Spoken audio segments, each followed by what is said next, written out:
Le Conseil supérieur des imams en Côte d'Ivoire a été informé de la convocation par la direction des renseignements généraux, puis par la direction de la surveillance du territoire du frère Aguib Touré. Des suites de cette convocation, ce dernier a été déféré devant le parquet du tribunal de première instance d'Abidjan. Saisi par M. le procureur de la République, le doyen des juges d'instruction a ouvert une information judiciaire et décerné un mandat de dépôt à l'encontre du frère Aguib Touré qui, dès lors, a été placé en détention à la maison d'arrêt et de correction d'Abidjan. Selon les informations recueillies par le Conseil supérieur des imams en Côte d'Ivoire, le frère Aguib Touré serait inculpé pour s'être rendu coupable d'actes ou de manœuvres de nature à compromettre la sécurité publique ou à occasionner des troubles politiques graves, à jeter le discrédit sur les institutions et leur fonctionnement ou à provoquer et inciter les citoyens ou habitants à désobéir aux lois et aux ordres de l'autorité légitime, de xénophobie et d'actes de terrorisme. Des faits prévus et punis par les dispositions des articles 169 et 200 du Code pénal et 3, 6, 8 et 10 de la loi numéro 2015-493 du 7 juillet 2015 portant répression du terrorisme. Les faits ainsi reprochés à Aguib Touré, qui sont d'une extrême gravité, seraient illustrés par des éléments sonores et vidéo diffusés sur les réseaux sociaux dans lesquels ce dernier s'en prendrait pêle-mêle aux organisations religieuses musulmanes établies ou à leurs leaders, aux autres grands cultes officiants en Côte d'Ivoire, à l'organisation du Hajj, aux autorités publiques, voire au chef de l'État.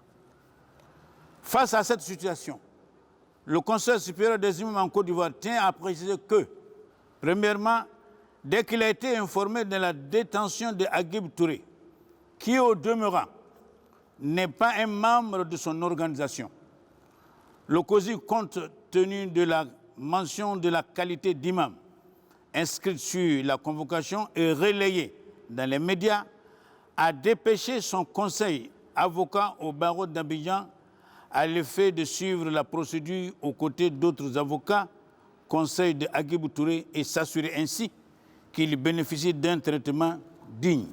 Le Conseil supérieur des imams en Côte d'Ivoire a toujours combattu la xénophobie et régulièrement œuvré dans le sens de la cohabitation pacifique et de la cohésion des communautés religieuses nationales et étrangères en Côte d'Ivoire et encouragé les guides religieux, les prédicateurs à œuvrer dans cette dynamique. Il a constamment milité pour le renforcement des libertés publiques, notamment la liberté d'expression dans les limites de la loi et des règlements républicains. C'est en cela que le COSIM n'a cessé d'appeler les imams, les prédicateurs, les guides religieux à la sagesse et à la bonne exhortation conformément au verset 125, sourate 16 du Coran. Je cite, « Par la sagesse et la bonne exhortation, appelle les gens vers ton Seigneur et discute avec eux de la meilleure façon. » 4. La question djihadiste a été l'objet de plusieurs interventions du COSIM dans la période récente.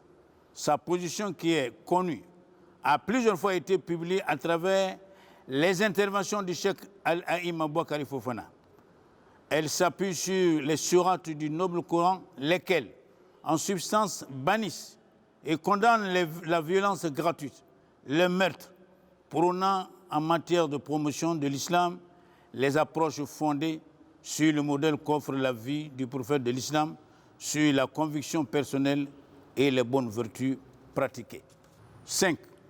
Des améliorations fondamentales dans l'organisation du Hajj, axées notamment sur une meilleure prise en charge des pèlerins au plan religieux, médical, social, au plan des infrastructures d'hébergement, de restauration et des moyens de transport, sont à mettre sans conteste au crédit des autorités publiques actuelles. Au regard de ce qui précède et face à l'émoi suscité par cette affaire, le Conseil supérieur des imams en Côte d'Ivoire appelle les autorités judiciaires à un traitement diligent, juste et équitable de la procédure. La communauté nationale et en particulier la communauté musulmane à la sérénité et à l'apaisement. Enfin, le Conseil supérieur des imams en Côte d'Ivoire fait observer qu'il est en contact régulier avec les autorités publiques pour s'informer de l'évolution de cette affaire et faire en sorte de parvenir à une issue heureuse. Fait à Abidjan le mercredi 18 juillet 2018, le bureau exécutif du Conseil supérieur des imams en Côte d'Ivoire. Je vous remercie.